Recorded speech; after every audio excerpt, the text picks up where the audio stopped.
Hello viewers, நண்பன் Abis. Welcome to Vijay's movie talk and welcome to another video. VK Pandian அப்படின்றவர் இன்றைக்கி வந்து டிவிகேல வந்து ஜாயின் பண்ணியிருக்காரு. அதுதான் இன்றைக்கி வந்து மிகப்பெரிய பேசும் பொருளாக இருக்குது. யார் இந்த விகே பாண்டியன், அவர் என்ன பண்ணிகிட்டு இருந்தார், அவர் டிவிகேல வந்து ஜாயின் பண்ணுறதுல அப்படி என்ன முக்கியத்துவம் இருக்குது அப்படின்றத பற்றி தான் இந்த வீடியோ முழுக்க பார்க்க போகிறோம். என்னுடைய சேனல் நீங்கள் ஃபஸ்ட் டைம் வரீங்க அப்படின்னா சப்ஸ்கிரைப் பண்ணிவிட்டு பெல் பட்டனை ப்ரெஸ் பண்ணிவிட்டு அண்ட் ஷேர் பண்ணுங்கள். உங்களுடைய கமெண்ட்ஸில் போடுங்க. தமிழ்நாட்டில் தமிழ் தேசியத்தை பேசினாவோ இல்லை தமிழர்கள் தான் தமிழ்நாட்டை ஆளணும்னு சொன்னாவோ இருக்கிற எவனுக்குமே புரியாது. ஆனால் அதை தவிர்த்து என்ன கேள்வி கேட்பானா, தமிழன் யார், தமிழர் யாருன்னு சொல்லு, தமிழ் தேசியம்தான் தமிழ் தேசியத்தை சேர்ந்தவங்க தான் ஆளணும்னு சொன்னால் பிரித்தாடும் சூழ்ச்சியை செய்கிறாங்க, தமிழர்களுக்குள்ளே பிரச்சனையை கிளப்பி விட்றாங்க, இங்கே எல்லோரும் வந்து ஒன்றா சேர்ந்து வாழ்ந்துட்டுருக்கோம், அதுக்குள்ளே வந்து ஏகப்பட்ட பிரச்சனையை கிளப்புறாங்க, இப்படின்ற பல விஷயத்தை வன்மத்தை தான் பல வருடமாக வச்சுக்கிட்டு இருந்தாங்க. நம்ம ஒத்துக்கிட்டாலும் ஒத்துக்கலைனாலும் நாம் தமிழர் சீமான் வந்ததுக்கப்புறமா தான் தமிழ் தேசியம்னா என்ன, தமிழ் தேசியத்துக்கு எவ்வளோ முக்கியத்துவம், தமிழர்கள் தான் தமிழ்நாட்டை ஆளணும் அப்படின்ற அந்த பாயிண்டில் எவ்வளோ ஸ்ட்ராங்காக இன்றைக்கி இருக்க யங்ஸ்டர்ஸ் வந்து மாறிட்டு வராங்க அப்படின்றத நம்ம ஒத்துக்கணும். சரி, இதுக்கும் விகே பாண்டியனுக்கு என்னப்பா சம்மந்தம் அப்படின்னா, சின்னமாக லைட்டாக ஒரு ஃப்ளாஷ்பேக். ஒடிசா அங்கே வந்து இப்போ எலெக்ஷன் நடந்துச்சு. ஸோ அதில் வந்து பார்த்திங்கன்னா விகே பாண்டியனை வந்து நிற்க வைக்கிறாங்க பிஜு ஜனதா பார்ட்டி சேர்ந்தவங்க. யார் ஒருத்தர் வந்து சொல்கிறாருன்னா, இந்தியாவுக்கே அவர் தான் ஆளுமை பிரதமர். அவர் என்ன சொல்கிறாருன்னா, ஒடிசாவில் உங்களை ஆடுறதுக்கு ஒரு தமிழன் தான் உங்களுக்கு தேவையா, உங்களில் ஒருத்தன் இல்லையா அப்படின்னு அவர் கேட்குறாரு. ஆனால் அது மிகப்பெரிய பேசு பொருளாக ஆக்கவும் இல்லை, அதை பற்றி எவனும் பேசவும் இல்லை. அப்போ ஒடிசாக்காரன் தான் ஆளணும்னா தமிழ்நாட்டை தமிழன் தானே ஆளணும், அதில் என்ன தவறு இருக்குது? இதை பேசினா தமிழ் தேசியன்றாங்க, இதை பேசினா தமிழர்களுக்குள்ள பிரச்சனையை கிளப்பி விடுறோம் அப்படின்றாங்க. சரி, இந்த மேட்டரை விட்டுட்டு அப்படியே விகே பாண்டியன் மட்டும் போவோம். விகே பாண்டியன் அப்படின்றவர் யாருன்னு பார்த்தீங்கன்னா, அவர் வந்து ஒரு ஐஏஎஸ் ஆஃபீஸர். ஓகேங்களா? ஐஏஎஸ் ஆஃபீஸர் ஆகி இங்கேருந்து தமிழ்நாட்டிலேருந்து ஒடிசாவில் போஸ்டிங் வாங்கிட்டு அங்கே அவருடைய வேலைகள் பார்த்துட்ருக்காரு.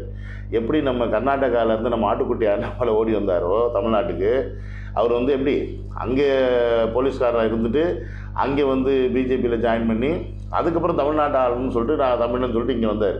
பட் இவர் ஒடிசாவை ஆளணும் அப்படின்லாம் ஒன்றும் கிடையாது.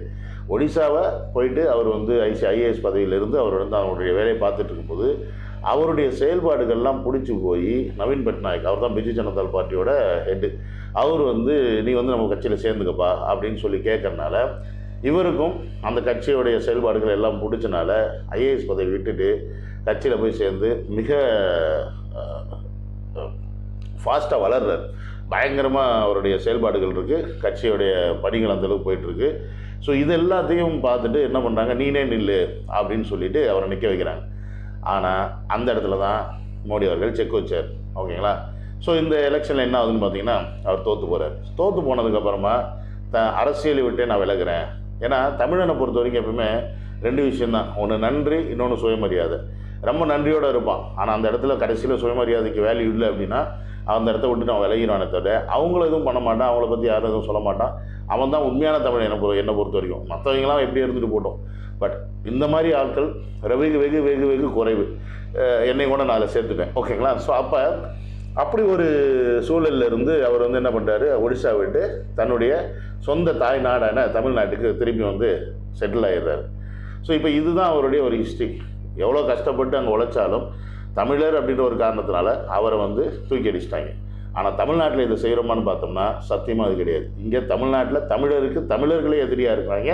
அவங்கள மூட்டி விடுறது வந்து தெலுங்கர்கள், கர்நாடகர்கள், மலையாளிஸ், அப்புறம் இன்னும் மதவாதத்தை சேர்ந்த பிஜேபி, இந்த மாதிரி பல பேர் இருக்கிறாங்களே ஒழிய தமிழனுக்கு புத்தி இருக்கான்னு கேட்டால் புத்தி கிடையாது.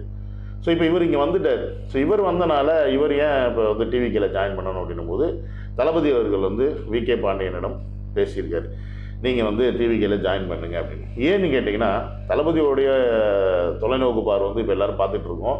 அண்ட் அவருடைய அணியை வந்து மிக ஸ்ட்ராங்காக வந்து வலுப்படுத்திக்கிட்டே இருக்கார்.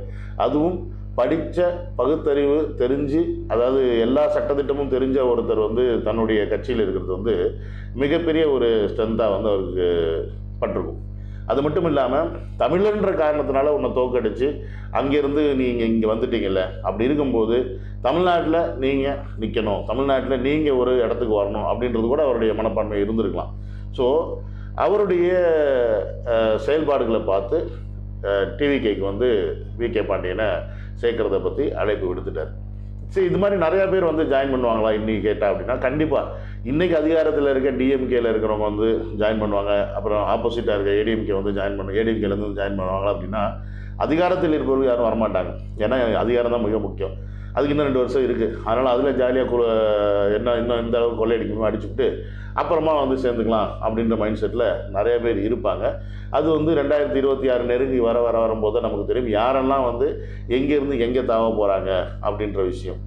பட் விகே பாண்டியன் மாதிரி நல்ல ஒரு மனிதரை வந்து நம்ம டிவிகேல சேர்க்கறது அப்படின்றது வந்து அந்த அணிக்கு வந்து மிகவும் பலத்தை தான் சேர்க்கும் ஒழிய அது வந்து வேறு ஒரு தவறான இடத்துக்கு எடுத்து போகிறதுக்கான வாய்ப்புகள் கிடையாது. அது மட்டும் இல்லாமல் ஒரு சொல்ல அடிபட்ட வேங்கை வந்து சிழுத்து எழும் அப்படின்ற மாதிரி எங்கே என்னை வந்து தோக்கடிச்சிட்டிங்களடா, நான் வந்து தமிழ்ன்றனால தானே என்னை வந்து அங்கே இருந்து இது பண்ணிட்டீங்க, அவாய்ட் பண்ணிட்டீங்க, இதே இடத்துல இங்கே நாங்கள் கட்ட வைக்கிறோம், இந்த எவன் வர்றீங்க, எந்த மதாதத்தை சேர்ந்தவனுக்கும் ஆதரவு இல்லை, எவனுக்குமே ஆதரவு இல்லை அப்படின்னு சொல்லிட்டு அவர் டிவிகேல வந்து ஜாயின் பண்ணுறாரு அப்படின்னா அது வந்து மிகப்பெரிய ஒரு ஆக்ரோஷமான செயல்பாடுகளை வந்து அங்கே காட்டும். ஸோ இது எல்லாத்தையும் அவர் கூட்டி கழித்து பார்த்துருப்பார். அதனால தான் வந்து விகே பாண்டியன் அப்படின்றவர் வந்து இன்றைக்கி வந்து தமிழக வெற்றி கழகத்தில் வந்து சேர்த்துருக்காங்க. ஸோ அப்படி இருக்கும்போது இந்த மாதிரி ஒரு நல்ல விஷயங்கள் எல்லாம் வந்து தளபதி அடுத்தடுத்து செஞ்சுக்கிட்டே இருக்கிறாரு அப்படின்றது தான் நம்ம வந்து கூர்ந்து கவனிக்கணும். ஸோ இந்த ஒரு விஷயத்தை உங்கள் கூட நான் ஷேர் பண்ணிக்கணும் அப்படின்னு தான் நான் இந்த வீடியோ போட்டேன். நீங்கள் எத்தனை பேர் விகே பாண்டியன் வந்து இங்கே சேர்ந்தது டிவிகேல சேர்ந்தது சரி அப்படின்னு நினைக்கிறீங்க கமெண்ட் செக்ஷனில் போடுங்க. ஸோ அடுத்தடுத்து பல நியூஸ் இருக்கிறது. ஏன்னா வர 22 தளபதியோட பிறந்தநாள். அதற்கு யுஏஇயில் வந்து எங்கள் சைட்லேருந்து பல விஷயங்கள் செஞ்சிட்ருக்கோம். அடுத்தடுத்த வீடியோஸில் அப்டேட் வந்துட்டுருக்கோம். Let's see, we will celebrate Thalapathy birthday. நீங்கள் அங்கே கொண்டாடுங்க, நாங்கள் இங்கே கொண்டாடுறோம். See you on another video. Love you all. Take care. Bye-bye.